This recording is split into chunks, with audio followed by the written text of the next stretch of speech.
कि मनुष्य के भाग्य में जितना है वो तो मिलेगा आपको। अब वो दो प्रकार से मिलता है, चाहे ईमानदारी के रास्ते से प्राप्त कर लो, चाहे बेईमानी के रास्ते से प्राप्त करो। ईमानदारी के रास्ते से प्राप्त करोगे तो उसके प्राप्त होने के बाद खुशियां भी प्राप्त होंगी, और बेईमानी के रास्ते से प्राप्त करोगे, प्राप्त तो होगा पर चिंता भी साथ में प्राप्त होगी। रास्ता दो है, ईमानदारी और बेईमानी। मैं दिल्ली गया था बहुत वर्ष पहले, तो वहां मैंने बोर्ड लिखा देखा, ईमानदार पार्टी और बेईमान पार्टी, ऐसे बोर्ड लगे थे। तो बड़ा विचित्र आदमी, राजनीति में भी बड़ी खुराफात है।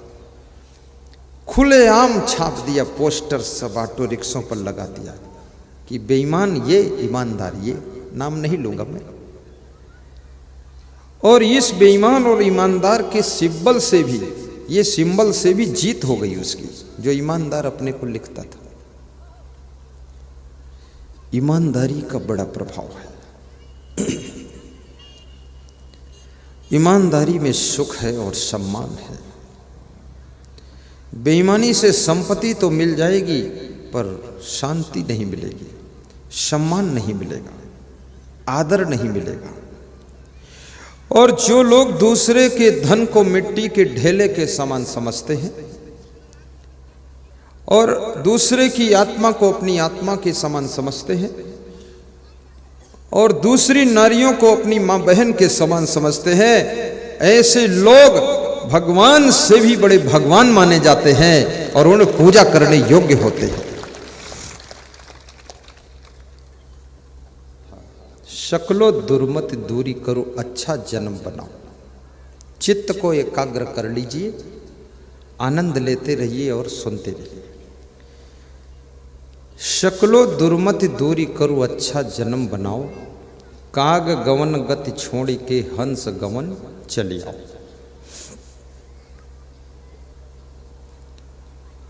मनुष्य की बुद्धि संगत से प्रभावित होती है। आपके स्वभाव का निर्माण भी संगत के प्रभाव से होता है। चिड़चिड़े लोगों की संगत में रहोगे तो तुम्हारा स्वभाव भी धीरे धीरे चिड़चिड़ा हो जाएगा। सुंदर स्वभाव के लोगों में रहने का मौका मिलेगा तो आपका स्वभाव भी सुंदर बनेगा। चोर महात्मा की कुटिया की बाउंड्री की दीवार के पास में लेटा हुआ है। ये कहानी थी ना, वो कब तक लेटा रहेगा, उसको उठा लेता हूं। तो महात्मा को कुछ आहट मिली कि मेरे आश्रम में कोई आया है, तो महात्मा टार्च लेकर गया। महात्मा टार्च लेकर गया और टार्च जब जलाया तो चोर ने कहा कि कृपया लाइट मत कीजिए। तो महात्मा ने कहा तुम कौन हो? तो चोर ने कहा तुम कौन हो? तुम मौन हो, बोलो मत। तो महात्मा बोला कि मेरे आश्रम में क्यों घुसे? बोले आश्रम ही एक ऐसी जगह है जहां सभी को आश्रय मिलता है, और आश्रय नहीं मिले तो आश्रम कैसा? चोर बुद्धिमान था, प्रवचन सुनाने लगा। तो महात्मा ने कहा कि तुम हो कौन? उसने कहा मैं चोर हूं, नगर का प्रसिद्ध चोर हूं। तो महात्मा ने कहा मेरी कुटिया से बाहर निकलो। चोर ने कहा रात में जो बाहर निकाल दे वो महात्मा नहीं हो सकता है, और जो चोर को भी शरण दे वो परमात्मा होता है। तो महात्मा ने कहा कि तो सो जाओ फिर। तो चोर ने कहा रात में सोने की आदत नहीं है, आप सोइए, मैं जागूंगा, क्योंकि मेरा रात का ही धंधा है और 40 साल पुराना चोर हूं, और मेरा बाप भी चोर था, बाप के बाप भी चोर थे, पूरा चोट्टा परिवार है मेरा। तो महात्मा ने कहा कि मेरे आश्रम की बदनामी होगी, इसलिए तुम चले जाओ।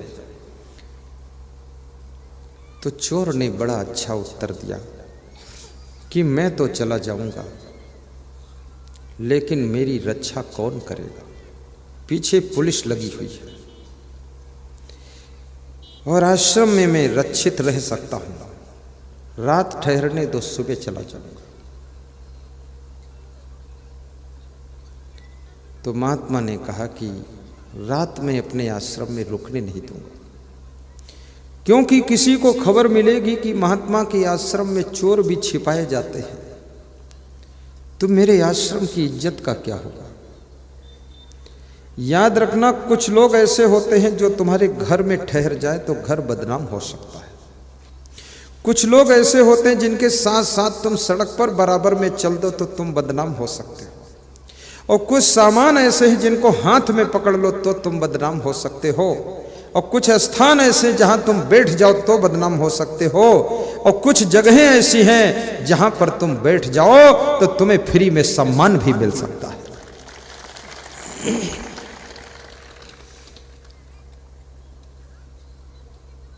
तो चोर ने महात्मा को समझाया कि परहित सरिस धर्म नहीं भाई, आप तो साधु संत ठहरे, मेरे प्रति आपको परोपकार करना चाहिए, ठहरने दो। तो महात्मा ने कहा कि तुम रात में सोओगे नहीं और मेरा सामान लेकर भी चले गए तो चोर ने कहा, चोर तो हूं लेकिन वफादार चोर हूं, आपके यहां चोरी नहीं करूंगा महाराज। तो महात्मा ने कहा ठहरो। महात्मा चोर की चिंता में रात भर सो नहीं पाया। महात्मा भी जागता रहा। तो महात्मा ने रात में पूजा पाठ शुरू कर दिया। सोचा डबल पूजा कर लेता हूं आज, जब जागना ही है। सवेरा हुआ, फिर महात्मा ने चोर से कहा कि अब जाओ तुम। चोर ने कहा ठहरो, जल्दबाजी मत करो। भक्तगण आने लगे, पूजा करने वाले मंदिर में लोग, मंदिर में पूजा होने लगी। महात्मा जी को कोई फल भेंट करने लगा, कोई माला पहनाने लगा। तो महात्मा जी ने चोर से कहा अब जल्दी निकल जाओ, नहीं लोग देखेंगे तो क्या होगा। तो चोर ने कहा कि अब तो मैं कभी नहीं जाऊंगा, यहीं रहूंगा। बोले क्यों? अरे बोले मैं चोरी करके देख लिया, इसमें बहुत दुख है। जंगल बंगल भागना पड़ता, खेतों में भागना पड़ता है, मारपीट झगड़ा होता है, दुख मिलता है। और साधु बनने में बड़ा सुख है। रात भर से मैं तुमको देख रहा हूँ, आराम से बैठे हो, ध्यान पूजा करते हो, और सवेरे भक्त लोग आकर तुम्हें माला पहनाते हो, फल फूल लाते हैं। मैं भी साधु बनूंगा, मैं भी ऐसा फल खाता रहूंगा, बात खत्म।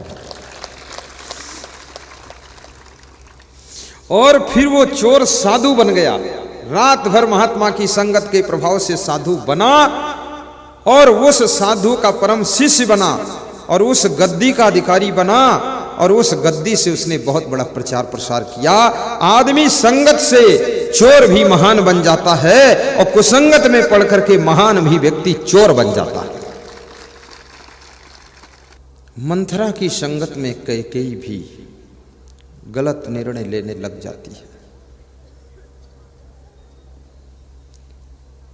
और एक मंथरा ने कैकेयी की बुद्धि को बहकाकर अविद्या की स्थिति को बिगाड़ दिया। याद रखना, आजकल एक एक गांव में 10-10 मंथरा हैं। उन गांवों की क्या दशा होती होगी। और कितने राजनीतिक पार्टियों में भी मंथरा बैठे हुए हैं, इधर उधर बहकाने का काम करते रहते हैं। और कितने आश्रमों में भी मंथरा घुस पड़ते हैं, आश्रम में भी बहकाया करते हैं। अभी मैं दिल्ली गया था तो एक महात्मा कह रहा था मेरा आश्रम तुम ले लो, करोड़ों का आश्रम है। तो मैंने कहा मैं तो नहीं लूँगा, मैं तो अलग ही बनाऊंगा जब बनाऊंगा। तो बोले क्यों नहीं लोगे? मैंने कहा मैं इसलिए नहीं लूँगा कि आपको क्रोध बहुत आता है, कभी मुझको भी डंडा से मारोगे आप, और मेरे संतों को भी पीटोगे। ये कोमल कोमल संत हैं बेचारे, सब दुखी हो जाएंगे। और ये संत हैं छोटे छोटे, अभी उतना अनुभव नहीं, गलती हो जाती है। तो उन्होंने कहा कि मैं आपको देना चाहता हूँ। मैंने कहा मैं लेना नहीं चाहता हूँ। तो बोले तो कौन लेगा? हमने कहा चाहे जो कोई ले। तो बोले एक चेला था तो पड़ोसी ने बहका दिया और चेला मेरा भाग गया है। आप अपने घर की स्त्रियों पर भी नजर रखना कि कोई उनको बहका तो नहीं रहा है। अपने भाई के ऊपर सूक्ष्म नजर रखना, उसको कोई बहका तो नहीं रहा है। अपने दोस्त पर भी दृष्टि रखना कि उसको कोई बहका कर उसका दिमाग तो नहीं बिगाड़ रहा है। और आप उन सब पे नजर रखना जो तुमसे जुड़े हुए हैं, क्योंकि तुम्हारे संगठन के चैनल को तोड़ने के लिए लोग बहकाने का काम करते हैं और तुम्हारा चैनल बिगाड़ देते हैं। और ये भी निवेदन करूंगा, किसी के बहकाने से बहको भी मत। किसी गाय को बहकाओ, वो नहीं बहकती है। कोई भैंस को कितना बहकाओ, नहीं बहकती है। तुम भैंस से भी ज्यादा गिरे गुजरे हो, किसी के बहकाने से कैसे बहक जाते हो? थोड़ा अपनी बुद्धि विवेक का प्रयोग भी करो।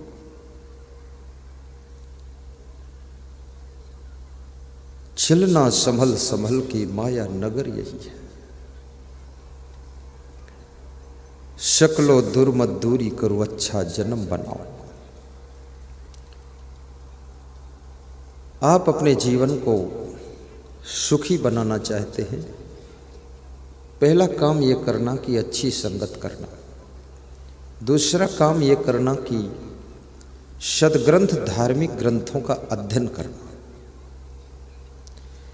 ज्यादा अध्ययन नहीं कर सकते हो तो रामायण की 4 चौपाई पढ़ो रोज।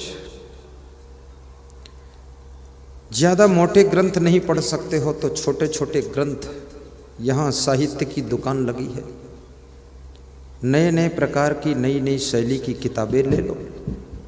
बरसे कंबल भीजे पानी खरीद लो और उसको पढ़ो। कंबल बरस रहा, पानी भीग रहा है, उस किताब में अद्भुत लिखा है, मैंने ही लिखा है। जीने की राह पुस्तक है एक, सुख की खोज है, उन्नति के पथ है, असंग अमृत वाणी है, भजनावली है, और मेरे गुरु की लिखी हुई 1-2 पुस्तक है। मेरे गुरु ने 95 साल की उम्र में पुस्तक लिखा है और कह रहे थे कि मैं अभी और लिख सकता हूँ।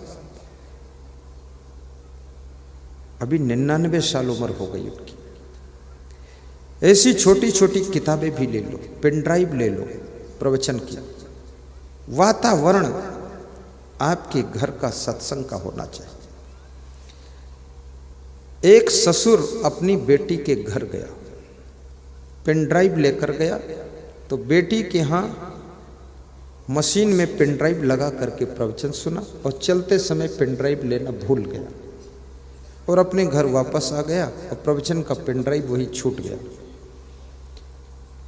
तो उसका जो दामाद था वो थोड़ा दारू पीता था कभी कभी, तो उसने जब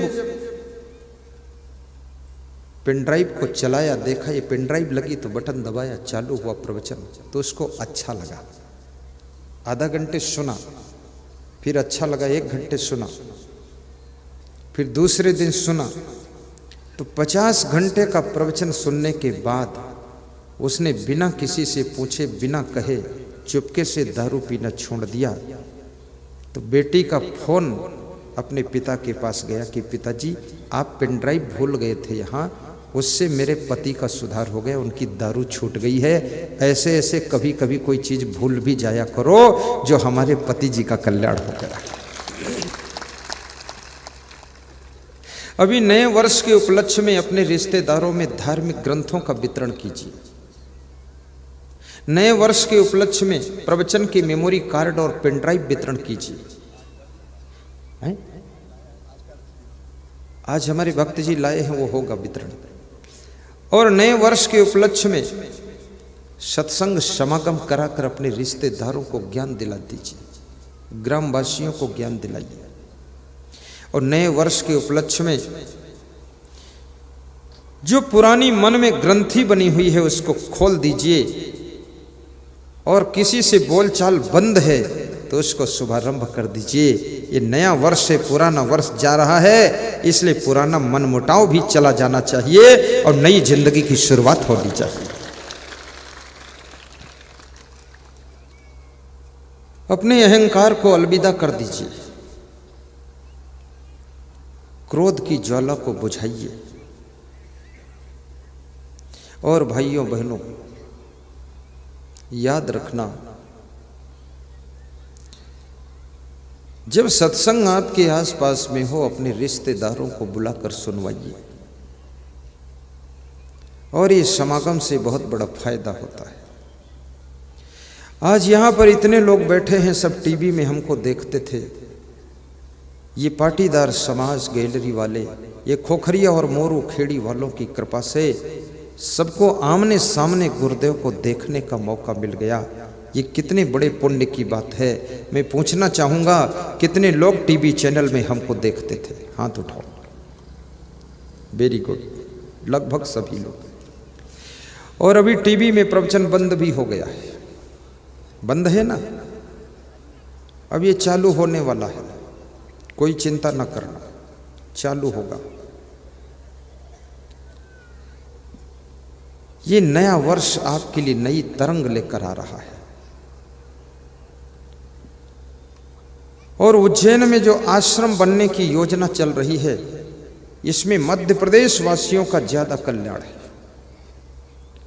आपके जो बच्चे संस्कार विहीन होते जा रहे हैं, उन बच्चों के लिए स्पेशल क्लास लिया जाएगा। 3 घंटे सुबह, 3 घंटे शाम का क्लास होगा और 6 घंटे में उनके खोपड़ी को चेंज कर दिया जाएगा। खोपड़ी तो वही रहेगी, अंदर चेंज हो जाएगा। और आपको आपका बच्चा ऐसा लगेगा कि बिल्कुल न्यू, कृष्ण भगवान हो गया, राम भगवान हो गया। इस आश्रम के सहयोग में जिन जिन का सहयोग है, व्यास गादी उनको धन्यवाद दे रही है, आशीर्वाद दे रही है। ये बड़े दान डिब्बों में जो दान डालोगे वो भी आश्रम के सहयोग में लगेगा। कार्यालय में जो दान दोगे वो भी आश्रम के सहयोग में लगेगा। और आरती में जो दान अर्पित करोगे वो गौ सेवा में लगेगा। और मेरे पास जो दान अर्पित करोगे वो मेरी और संतों की सेवा में लगेगा। दान का भी बंटवारा हो चुका है। एक भक्त ने मुझसे कहा है कि गुरुदेव, सब लोग बड़ा बड़ा दान कार्यालय में नहीं लिखा सकते, ये 10-20 हजार लोग, हम लोग थोड़ा देना चाहते, तो कोई इसका उपाय है? तो उसका उपाय मैं अपने प्रबंधकों से कहता हूं कि दान की झोली का दर्शन इनको करा दो, और जिसकी जो श्रद्धा हो उसमें उज्जैन आश्रम के निर्माण के लिए अपनी एक बूंद डाल दो, अधिक से अधिक डाल दो, ताकि आश्रम जल्दी तैयार हो और अगला सिंहस्थ कुंभ उसी आश्रम पर मनाया जाए और 1 लाख लोगों को डेली भोजन खिलाया जाए। अच्छी से अच्छी पत्नी ले आता तो भी सुख नहीं पाता है, और अच्छे से अच्छे वैभव को बढ़ा लेता तो भी सुख नहीं पाता है, ऊंचे से ऊंचे पद को प्राप्त करता तो भी सुख नहीं पाता है, और अच्छे से अच्छे जूते घड़ी पहन लेता तो भी सुख नहीं पाता है। कबीर कहते हैं, आपका मकान अच्छा होगा तो भी सुख नहीं मिलेगा, आपका जीवन अच्छा होगा तब सुख मिलेगा। और जीवन को अच्छा बनाना है तो प्रवचन की गंगा में स्नान करना पड़ेगा। अच्छा जन्म बनाओ, अपने जीवन को अच्छा बनाओ। काग गवन गति छोड़ के हंस गवन चलिया। और मनुष्य का स्वभाव है, इसको हर चीज अच्छी पसंद आती है। ये घड़ी खरीदता है तो भी अच्छी, चश्मा पहनेगा अच्छा, कपड़े लेगा तो अच्छे, मकान बनाएगा अच्छा, गाड़ी लेगा तो अच्छी, सब चीज तो अच्छी, लेकिन खुद को भी बनाओ अच्छा। और स्वयं को जिस रोज तुम अच्छा बनाओगे, आपके कर्म अच्छे हों, स्वभाव अच्छा हो, वाणी अच्छी हो, व्यवहार अच्छा हो, चरित्र अच्छा हो, आपके जीवन में सुख की बरसात होगी, आपका कल्याण होगा। काग गवन गति छोड़ के, और साहेब कहते हैं, कौवा जैसी बोली, कौवा जैसा खान पान छोड़ दीजिए। कौवा को खीर खिलाओ तो भी कड़वा ही बोलता है, और कौवा को खीर खिलाओ तो भी विष्ठा ही खाता है, गंदगी खाता है। याद रखना, आपकी वाणी में भी परिवर्तन हो जाए। बोलने की कला सीखो। बोलना बहुत बड़ी बात है। बोलने की कला आ जाए तो राजनीति में सफल हो जाओगे, बोलने की कला आ जाए तो दुकानदारी में सफल आ जाओगे, और बोलने की कला आ जाए तो गृहस्थी में सफल हो जाओगे, और बोलने का ढंग आ जाए तो प्रवचन में भी सफल हो जाओगे, और बोलने का तरीका आ जाए तो देश विदेश में कहीं जाओ वहां सफल हो जाओगे। अमेरिका में एक महात्मा भारत देश से गया, समुद्र किनारे टहल रहा था सुबह सुबह। उसको एक अंग्रेज ने देखा कि 2 घंटे से टहल रहा है, इसके साथ कोई नहीं है।